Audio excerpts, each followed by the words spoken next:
असतील लोक आता. आज मंगळवार. माझा आवाज येतोय ना? हां. आज मंगळवार 30 जुलै. सगळ्यांना शुभेच्छा. आता हाही महिना संपत आला, जुलै महिना. बघता बघता कसे पटापट दिवस चाललेत. आणि आपले पण आता बरोबर 1000 ओव्या काल झालेल्या आहेत. आता 800 ओव्या राहिलेल्या आहेत. तरी अजून 800 आहेत. फार म्हणजे ज्ञानदेवांची त्यांना किती प्रकारे आपण वंदन करावं किंवा साष्टांग दंडवत घालावा मला कळत नाही आहे. केवढी प्रतिभा आता सगळीकडंच वाचती आहे. पण भागवताईतही तसंच आहे, समर्थांचंही तसंच आहे, ज्ञानदेवांचंही तसंच आहे. म्हणजे या लोकांची प्रतिभा अफाटच होती. आता काल असं पाहिलेलं होतं, 99वी ओवी, 1000वी ओवी एकदा वाचते. जोडाला मार्ग नाही, प्रार्थना घ्यायची. अलंकापुरी पुण्यभूमी पवित्र, तिथे नांदतो ज्ञान राजा सुपात्र. तया आठविता महापुण्यराशी, नमस्कार साष्टांग श्री ज्ञानेश्वरासी. आदौ वैभवतारकंच कथितं, श्रीकृष्णगीतामृतं हस्ताभ्यां कटिमानभानचकितं, भक्तं समाश्वासितं दातुं ज्ञानरसं हि येन जगति, ज्ञानेशरूपं धृतं वन्दे तं करुणाकरं प्रभुवरं, श्रीसंतज्ञानेश्वरं. श्री संत ज्ञानेश्वरम. ज्ञानेश्वर महाराज की जय. पंढरीनाथ भगवान की जय. सर्व श्रोत्यांना आणि ज्ञानेश्वरी भक्तांना सादर वंदन. खरं म्हणजे प्रत्येकाला अगदी खरंच साष्टांग दंडवत घातला पाहिजे की तुम्ही श्रोते जगदीश मूर्ती. मागे एक श्लोक होता, त्याच्यात मी बदल करून म्हणायची, शतेषु जायते शूरः सहस्रेषु च पंडितः, वक्ता दशसहस्रेषु दाता भवति वानवा. हे पूर्वीचं विधान होतं की शूर मनुष्य 100त एक जन्माला येतो. शतेषु जायते शूरः सहस्रेषु च पंडिता, हजारांमध्ये एक पंडित किंवा विद्वान जन्माला येतो. आणि दाता दशसहस्रेषु, दान करणारा, खऱ्या अर्थानं भगवद्गीतेनं सांगितले तसं दान करणारा, कशाची अपेक्षा न करणारा, सत्पात्री दान देणारा, तो 10,000मध्ये एक असतो. दाता भवती वानवा म्हणले, असूच शकत नाही. वक्ता दशसहस्रेषु, आणि बोलणारा 10,000मध्ये. पण दाता मिळणं फार म्हणजे दुष्कर आहे किंवा दुर्मिळ आहे. तिथं मी त्या दाताच्याच ऐवजी श्रोता नेहमी शब्द म्हणते की काही का विना सकाळी दादा म्हणले, पण जे येत आहेत श्रोते ते खरे चाणाक्ष आहेत, खरे उत्सुक आहेत. आणि नुसती नावं नोंदलेले एवढे 500-600 असतील, पण त्यापेक्षा जे येत आहेत तो श्रोता मिळणं आजकालच्या काळात दुर्मिळ आहे. एवढीशी माझी 14 वर्षाची नात आहे. तिला सांगतात बाबा की आजीकडनं हे शिकून घे, ते शिकून घे, काहीतरी सांगा तुम्ही तिला, एखादी गोष्ट सांगा. बघा नवी पिढी ती म्हणते मला लेक्चर नको. म्हणजे ऐकायला हल्लीची पिढी तयारच नाही आहे. त्यांना शाळेत मिळतंय तेवढंच लेक्चर वाच आहे. तसं इथं आपण एवढं सांगतोय, ज्ञानदेवांना एवढे वक्ते श्रोते, ते स्वतः एवढे सुंदर असे सांगणारे होते आणि त्यांना एवढे वक्ते मिळालेले होते, श्रोते मिळालेले होते. आता आपली सुद्धा ही एक समूहाची एक वैशिष्ट्य आहे.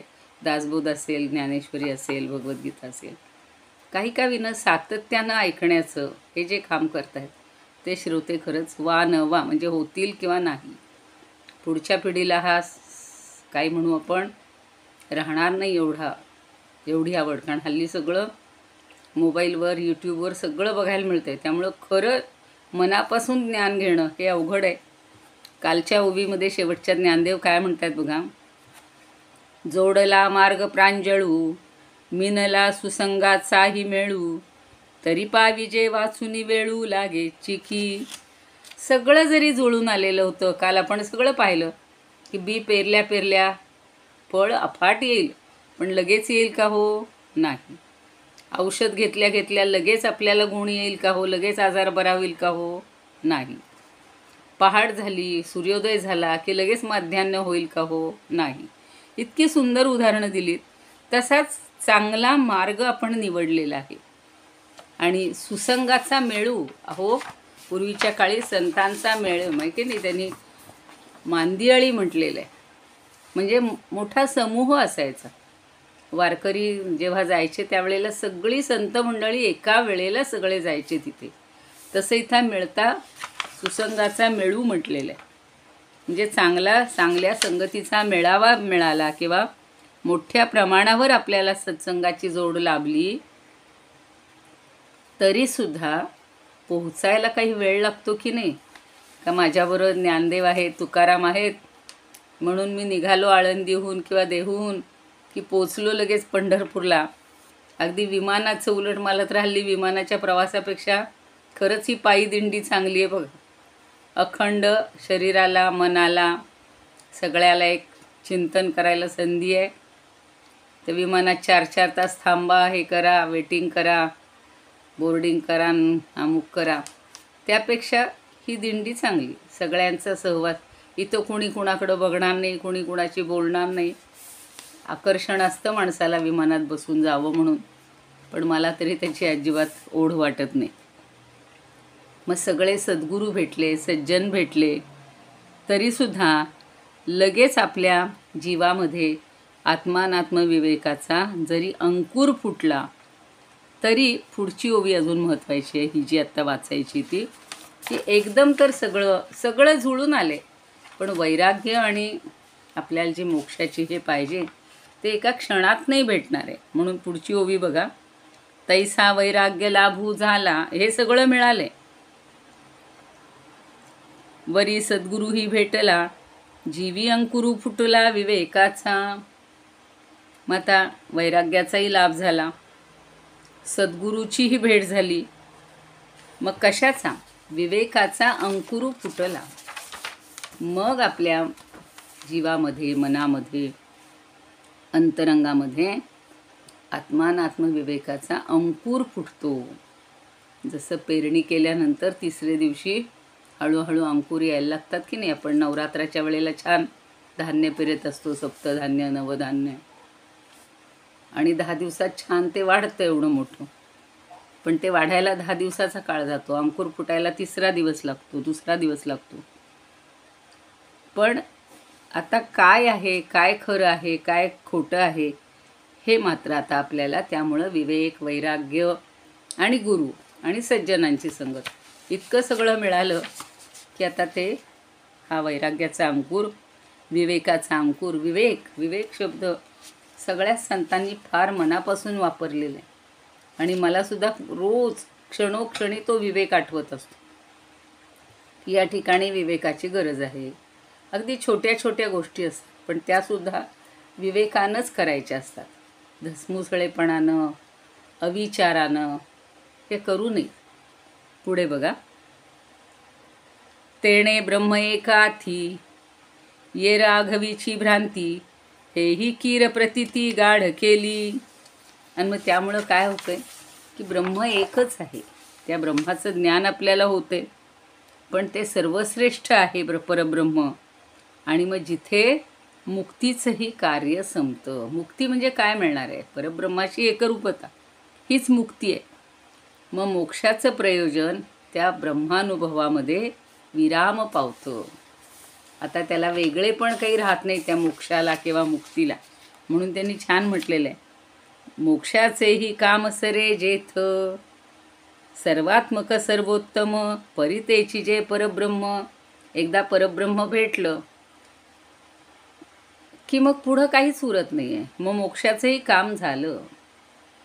आता दुसरी छोटी छोटी कामं आपल्याला काही उरणारच नाही आहेत. मोक्ष तर मोक्ष मिळाला, पुढं काय हवं आहे? काहीच नको.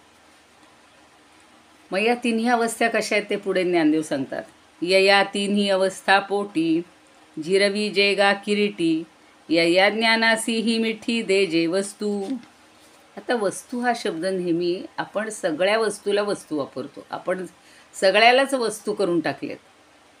म्हणजे लिखाणाच्या वस्तू, स्वयंपाकाच्या वस्तू, फिरण्याच्या वस्तू, वस्तू. पण वस्तू हा शब्द आपल्या तत्त्वज्ञानामध्ये किंवा वेदांतामध्ये जिला चिरंतन वास्तव्य आहे तीच वस्तू, चिद्वस्तू. आणि बाकीच्या सगळ्या अवस्तू आहेत. म्हणजे त्या कायम टिकत नाहीत. अगदी कितीही महागाई मोलाचा, अगदी काय हल्ली मला सांगता येणार नाहीत किमती, पण 1,00,000 2,00,000 अजून त्याच्यापेक्षाही असेल किंमत, असा जरी तो मोबाईल घेतला, कसला ॲप घेतला, ॲपल घेतला, तरीसुद्धा त्याला आयुष्य किती आहे हो. लोक पुन्हा काय म्हणतात, पुढच्या वर्षी नवीन मॉडेल आलं, नवीन घ्यायचं. ती वस्तूच आहे आपल्या दृष्टीनं, पण खऱ्या अर्थानं ती अवस्तू आहे. घरंसुद्धा बघा, पूर्वी झोपडीत काम जे होत होतं ते आता अगदी 5 स्टार घरही 5 स्टार करतात, सगळ्या सोयीनं उपलब्ध. पण तेही चिरंतन आहे का हो. काल परवाच एक जणांकडे गेलो होतो. आता इकडे बघा, असं कडप्पा म्हणजे हे खाली असतं, वरचा जो मजला असतो तिथं जमिनी भिंत नाहीत, भिंती असतात पण जमीन नसते. मग त्याच्यावर सगळा प्लायवूड किंवा ह्याचाच सगळा थर असतो किंवा त्यानंच बनवलेला असतं.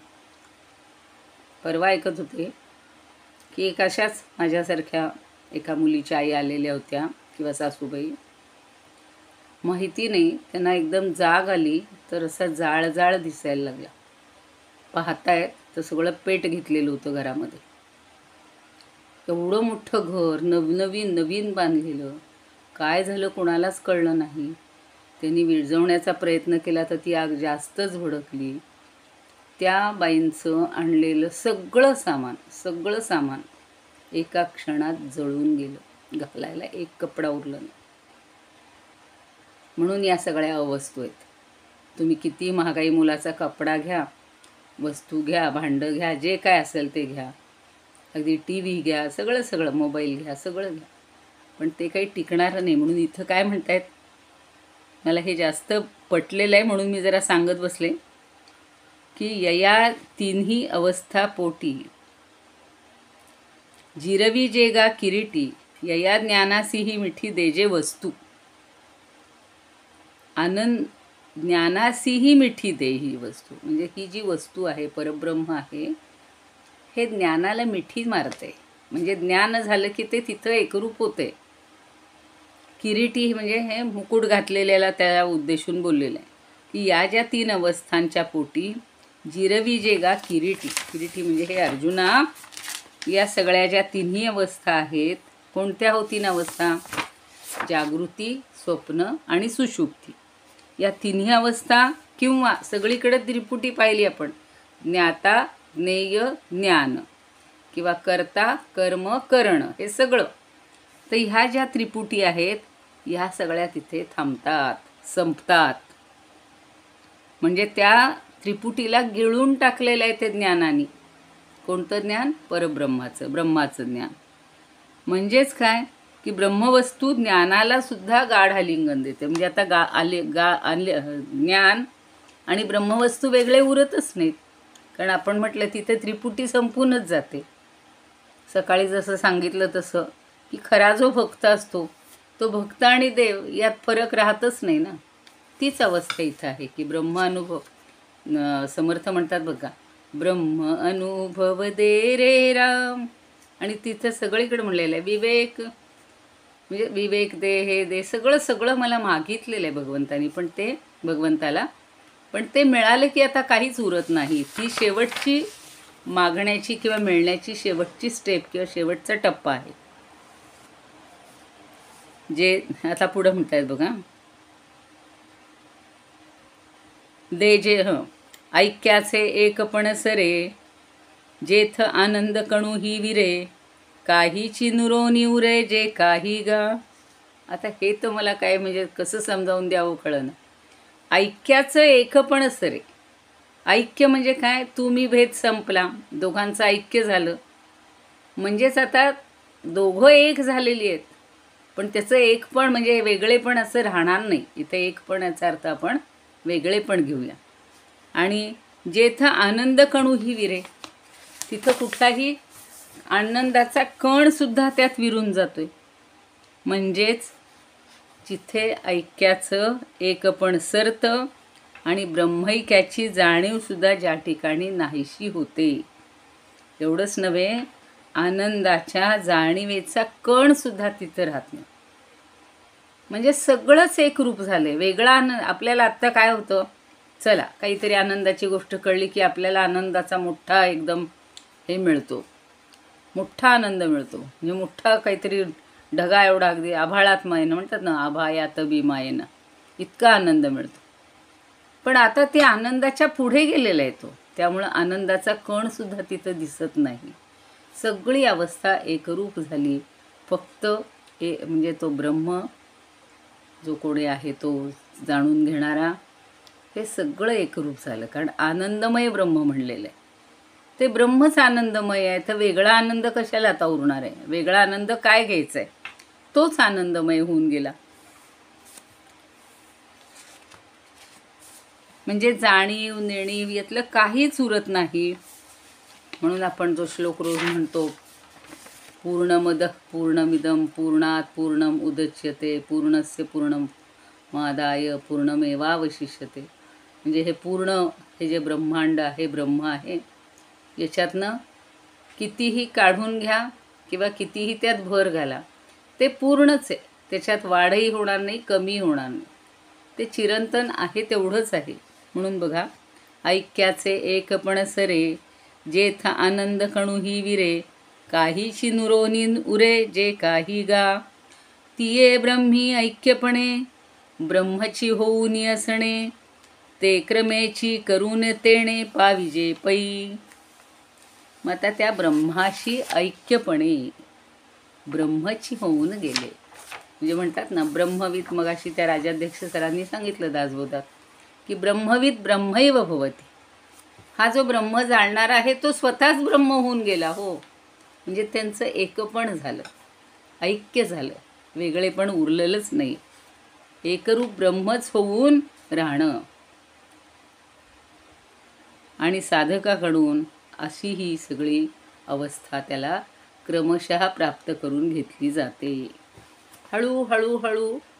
बघा आता खूप मोठे, तर कालही कोणीतरी सांगत होतं, इकडच्या भागातसुद्धा जशी आपली वैष्णव देवी आहे, किंवा जसं आपलं अमरनाथला कोणी जाऊन आलं असाल, तर एवढ्या मोठ्या त्या डोंगरामध्ये ते शिवलिंग बरोबर तयार होतं. ठराविक 10 दिवस किंवा 15 दिवसच तयार होतं, पुन्हा ते विरून जातं. ही जी किमया आहे, ते जे काही घडणं आहे, तिथंपर्यंत पोहोचायला आपल्याला कष्ट होतात. म्हणजे सुखानं जाऊ की नाही, सुखरूप जाऊ की नाही, असं वाटत असतं. पण तो भाग्यवंत तोच, भगवंत ज्याला तिथपर्यंत पोहोचवतो. आणि तिथं गेलं की सगळा शीण आपला कमी होतो. प्राप्ती झाली, आपल्याला जे मिळवायचं होतं ते मिळालेलं आहे. हे जसं मी सगळंच देवाच्या ह्याच्यातलंच सांगायला पाहिजे असं नाही. जे एव्हरेस्टवर गेलेले आहेत, जे सायंटिस्ट आहेत, ज्यांनी चंद्रयान बनवलेले आहेत, ते तिथपर्यंत पोहोचले की आता त्यांना दुसरं काही मिळवायचं उरलंच नाही. अंतिम ध्येय त्यांनी गाठलेलं आहे. तसं ब्रह्माच्या ठिकाणी एकदा एकरूप झालो आणि ब्रह्मरूपच होऊन गेलो की साधकाला आता काहीच उरणार नाही. पण तो क्रमशः हळूहळू हळूहळू तिथपर्यंत पोहोचला आहे. सकाळी भागवतातही सांगायला वेळच नाही उरला, ती पहिली 10 मिनटं गेली, माझ्या लक्षातच नाही आलं. तिथे सुद्धा असंच आहे की त्या भगवंताची धारणा त्याच्या मस्तकापासून चरणापर्यंत, चरणकमलापर्यंत, किंवा चरणकमलापासून शिरकमलापर्यंत, नयन कमल, सगळे कमलच आहेत त्याचे. तिथपर्यंत आपण पोचलो की तो आणि आपण एक रूप होऊन झालेलं असतो. सायुज्य मुक्तीचा अनुभव घेतलेला असतो. आणि ती घेतली साधकाने की त्याला आता काहीही उरत नाही. ओव्या बघूयात. तरी इष्टस्थळ आपुले गाठाया, मुद्दाम खालची एक ओळ घेतीये. लागे धनंजया वेळ जैसा, तैसा वैराग्याचा लाभ झाला पाही, वरी सद्गुरुही भेटले गा. सद्गुरु प्रसादे अंतरी साचार, फुटला अंकुर विवेकाचा. एवढासा अंकुर फुटतो, पण तो विवेक फार महत्त्वाचा आहे. एक ब्रह्मा विण इतर जी भ्रांती, ऐसीची प्रतीती दृढ केली. तरी सर्वात्मक जे का सर्वोत्तम, मोक्षाचे ही काम सरे जेथे. हे सर्वात्मा म्हणून ती गाणं छान आहे. सर्वात्मका प्रभू ईश्वरा, म्हणजे तो सर्वात्मक प्रभू ईश्वर एकच आहे आणि तोच मोक्षाचं काम करतोय. मोक्षाचे ही काम सरे जेथे, तिन्ही अवस्था ते जिरवी जे ज्ञान, तयाही गिळून राहे जे काम. जेथे ऐक्याचेही सरेकपण, आनंदाचा कण विरे तोही. काही चिनुरोन उरे जे सकळ, वस्तू जी केवळ परब्रह्म. त्याची सर्वात्मक ब्रह्मी परिपूर्ण, ब्रह्मची होऊन राहणे जे. अवस्था ती पावे साधक तो साच, क्रमाक्रमानेच धनंजया. आता ती क्रमाक्रमाने मिळालेली आहे. काही जण म्हणतात तुम्हाला कसं काय शक्य झालं हो? अहो एकदम तर नाही, कुणी मगाशी सांगितलं तसं एकदम तर डोंगरावर नाही जाऊ शकत, एकदम तर मध्यान्ह नाही होऊ शकत. तशी आता पुढं अजून काही छान उदाहरणं दिलीत. अगदी रोजच्या आपल्या व्यवहारातली उदाहरणं चपखल देऊन आपल्याला ती गोष्ट कशी ज्ञानदेव पटवून देतात बघा. भुकेलिया पासी वोगरिले षड्रसी, तो तृप्ती प्रतिग्रासी लाहे जेवी. खूप सुंदर उदाहरण आहे की भुकेलिया पाशी, अगदी कडकडून भूक लागलेली आहे. भर 12ची वेळ असते आपला क्लास संपायच्या वेळेला आणि सगळ्यांना अगदी असं झालेलं असतं की कधी एकदा भगवद्गीतेचा क्लास संपतो आणि लगेच आपली ताटावर बसायची तयारी होते. तर इथे मात्र आमचं उलट आहे. आम्ही इथे सकाळीच असतो, त्यामुळं आमची नाश्त्याची तयारी होते असे म्हणूया. मग आता भुकेलिया पाशी म्हणजे जो भुकेलेला आहे त्याच्यापाशी काय आहे? वोगरिले षड्रसी. वोगरिले म्हणजे वाढले. आपल्याकडे एक वाढण्याचं सुद्धा शास्त्र आहे बरं का. परवा मी सांगत होते कुणाला तरी की गृहजीवनशास्त्र म्हणून हा विषय होता आम्हाला 7वीला. तर त्यावेळेला आपल्याकडे एक ताट वाढण्याची पद्धत आहे की आधी लिंबू, मग काहीतरी चटणी, मग कोशिंबीर, रायतं, अमुक तमुक असं. इकडे मध्यंतरी काहीतरी तुमचं तळण असेल, भजी असतील, पापड असतील, कुरडई असतील.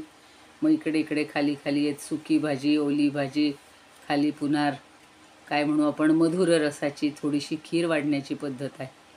सगळ्यांकडेच असेल असं नाही, कोणी वाटीमध्ये वाढतील.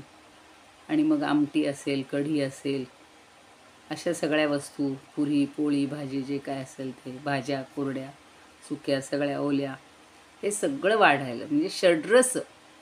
आपला भारतीय स्वयंपाकाचा वैशिष्ट्य हे आहे की त्याच्यामध्ये रोज षड्रस असली पाहिजे. आणि जर एखाद दिवशी एखादा रस कमी पडला तर आपली तब्येत लगेच बिघडते बघा. म्हणून भुकेलिया पाशी वोगरिले षड्रसी. मला हे फार आवडलं की षड्रसांनी युक्त असं अन्न वाढलं. तो तृप्ती प्रतिग्रासी. त्याला तृप्ती एकेका घासानी वाढत जाते का? एकदम पोट भरतो नाही. लाहे जेवी. लाहे म्हणजे लाभते. त्याला तृप्ती प्रत्येक घासाला समाधानाचा अनुभव येत असतो आणि तृप्तीचा लाभ होत असतो. तसं हा जो परब्रह्माचा अनुभव घेतो हा तो एकेका टप्प्यानं एकेका पायरी ओलांडता घेत असतो.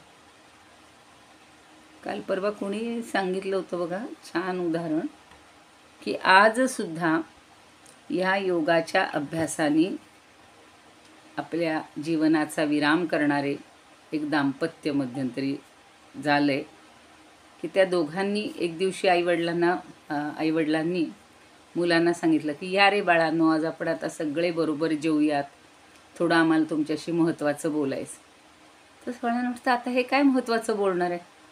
काही नाही म्हणे, आपण आता खूप दिवस आनंदात जगलो, एकत्रित राहिलो, आता काहीच तुम्ही वाटून घेऊ नका. आता आम्ही हळूहळू परब्रह्मापर्यंत पोचण्याचा आता आमचा दोघांचा निश्चय झालेला आहे आणि दोघं बरोबरीनं जाणार आहोत. केवढं आश्चर्य आहे बघा.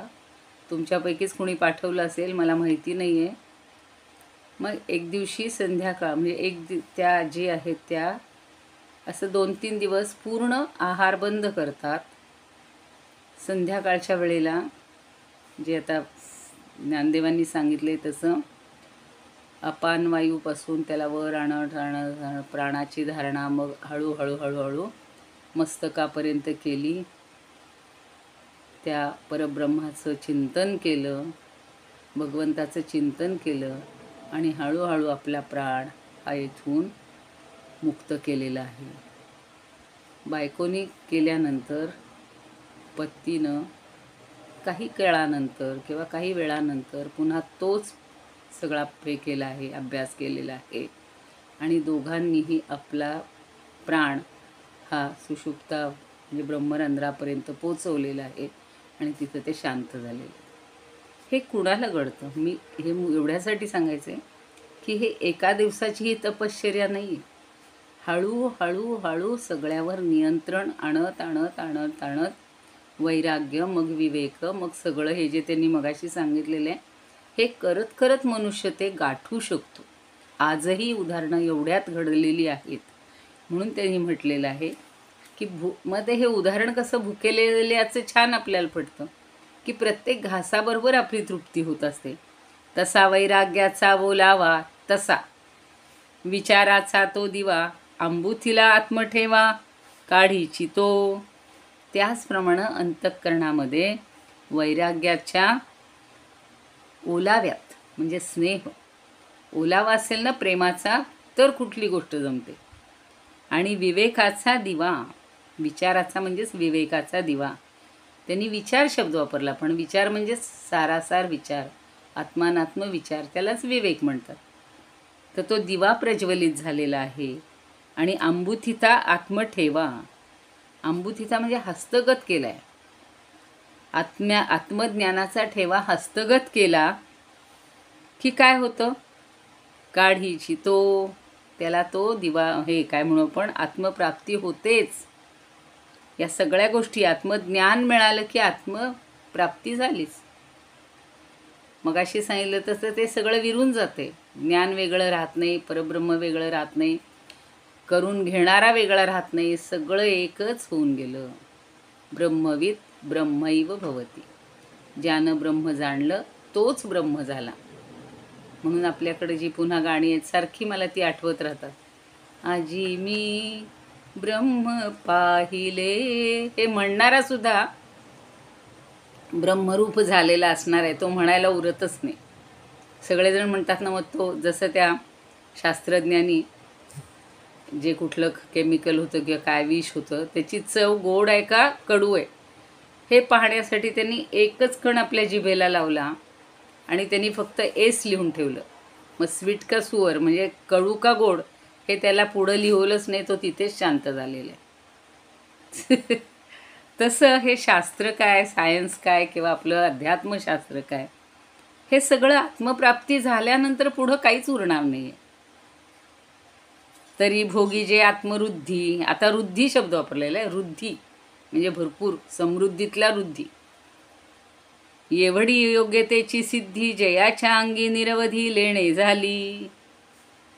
माता ह्याला रुद्धी म्हणजे ऐश्वर्य.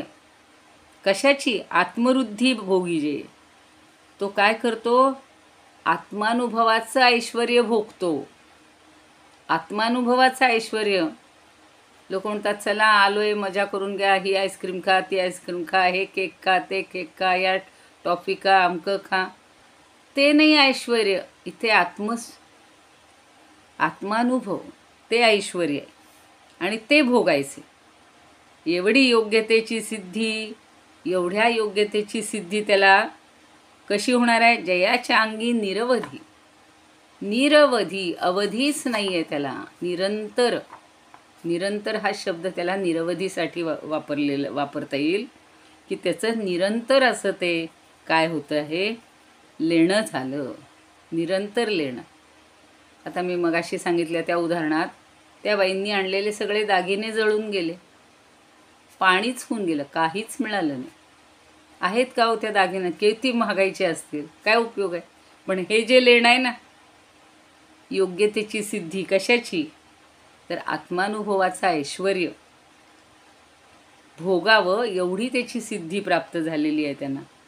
आणि ती सिद्धी हेच त्यांचं लेणं आहे. काय तुम्हाला बाकीच्या लेण्याची, अलंकारांची, भूषणांची काही गरज नाही. बघा ना, काय होतं ज्ञानदेवांकडे, काय होतं तुकारामांकडे, काय होतं समर्थांकडे. सगळेच एकनाथ काय, त्यांच्याकडे तसं जरी ऐश्वर असलं तरी त्यांना कुठलंच कशाचीच ओढ नव्हती हो. एवढं शिवाजी महाराजांनी एवढा सगळा हे पाठवलेला होता त्यांना, तुकारामांना ठेवा पाठवलेलं होतं, काहीही स्वीकारलं नाही. ते म्हणे ते सगळं त्यांना सांगा राज्यासाठीच वापरा. समर्थांना तर अख्खं ऐश्वर राज्य दिलेलं होतं. ते म्हणले मला त्यातलं काहीच नको, ते सगळं तुलाच ठेव. आणि म्हणून त्यांनी देताना राजाला काय दिलं तर मुठभर लीद दिली, मुठभर माती दिली, काही खडे दिले आणि ते दान म्हणून दिलं राजाला परत. का की याच्यावरून तू हे राज्य चांगलं समृद्ध कर. लीद म्हणजे अश्वदळ चांगलं कर, माती म्हणजे या पृथ्वीचं छान पालन कर, आणि खडे म्हणजे मोठमोठाले किल्ले बनव. असं असं जे आहे. पण ते राज्यासाठी राजाला ठीक आहे हो, या संतांना त्यातलं काय पाहिजे, नको. आत्मसिद्धी झाली बास. म्हणून आत्मानुभवाचं ऐश्वर भोगावं, एवढ्या योग्यतेची सिद्धी, हे निरंतरचं लेणं त्याला प्राप्त होतं. किती शब्द वापरले तो, एक शब्दसुद्धा इकडच्या इकडं करून चालणार नाही. तरी भोगी जे आत्मवृद्धी, येवढी योग्यतेची सिद्धी, जयाच्या अंगी निरवधी लेणे झाली. तो जेणे क्रमे ब्रह्म, होणे करिगा सुगम, तया क्रमाचे आता वर्म ऐक सांगो. आता अजून पुढच्या श्लोकातून किंवा अजून आहे याच्यामध्ये खूप याचं वर्णन करता येईल, थोडंसं बघूया आपण नंतर. आता काय म्हणतायत ज्ञानदेव की असा जो साधक जेणे, जेणे म्हणजे ज्या क्रमाने, क्रमे ब्रह्म, ब्रह्म प्राप्त करून घेतो, ब्रह्मप्राप्ती त्याला होते. होणे करिगा सुगम, आणि ती त्याला अगदी सुगम सहजपणे प्राप्त होते. तया क्रमाचे आता वर्म साईक सांगतो, ऐक सांगतो. त्या क्रमाचं रहस्य तुला मी आता सांगतो. हे त्याला कसं मिळालं, सहजासहजी मिळालं का हो? गेला आणि लॉटरीच्या दुकानात आणलं लॉटरीचं तिकीट आणि भला मोठा उद्या झाला तो ऐश्वर संपन्न, तसं नाही आहे. इथं तो जो साधक आहे त्याला क्रमाक्रमाने हे सगळं प्राप्त झालेलं आहे. आणि ते कसं मिळालं ते मी तुला आता सांगतो. एका टप्प्यावर आलेले आहोत आपण. हा श्लोक 50वा आहे आणि अत्यंत महत्त्वाचा असा हा टप्पा पूर्ण झालेला आहे. उद्याला आपण याच्या उरलेला भाग बघूया. याच्यावरच्या थोड्याशा ओव्या बघू राहिलेल्या. साधक तो जाण, नाही एक बघूया. तैसे वैराग्याचे, का षड्रसपासून राहिले. वाढिता षड्रस अन्न क्षुधितास, तृप्ती प्रतिग्रास मिळे जैसी. तैसे वैराग्याचे घालोनी भरण, दीप उजळून विवेकाचा. साधक तो जाण काढीच शोधून, आत्मरूपी धन धनंजया. आत्मस्वरूपाचे भोगावे ऐश्वर्य, हेची जी का होय श्रेष्ठ सिद्धी. त्याची सिद्धीचे तो घालोनी भूषण, अखंड तल्लीन होय ब्रह्मी. आता जेणे जीव ब्रह्मैक सुगम, क्रमाचे त्या वर्म ऐकू सांगे. तुला तो आता क्रम मी सांगतो असं भगवंत म्हणतायत. इदमुपकर्तुं भुवन मंडलम, समुदितमिव भास्करं, सादरं वंदे ज्ञानेश्वरं. त्रिभुवनमाता भगवद्गीता, लोकमंगला लोकविश्रुता. लोकहितं संततं ध्यायता, येन ज्ञानेश्वरी विरचिता. श्रुत्वा प्राकृतगिरं सादरं वंदे ज्ञानेश्वरं, सादरं वंदे ज्ञानेश्वरम्. आरती ज्ञानराजा महाकैवल्य तेजा, सेविती साधु संत मनू वेधला माझा आरती ज्ञान राजा. लोपले ज्ञान जगी हित नेणती कोणी, अवतार पांडुरंग नाव ठेविले ज्ञानी, आरती ज्ञान राजा. कनकाचे ताट करी उभ्या गोपिका नारी, नारद तुंबरू हो सामगायन करी, आरती ज्ञान राजा. प्रगट गुह्य बोले विश्व ब्रह्मची केले, रामा जनार्दनी पायी मस्तक ठेविले, आरती ज्ञान राजा. महाकैवल्य तेजा सेविती साधू संत, मनू वेधला माझा आरती ज्ञान राजा. ज्ञानेश्वर महाराज की जय. पंढरीनाथ भगवान की जय. संपलीच.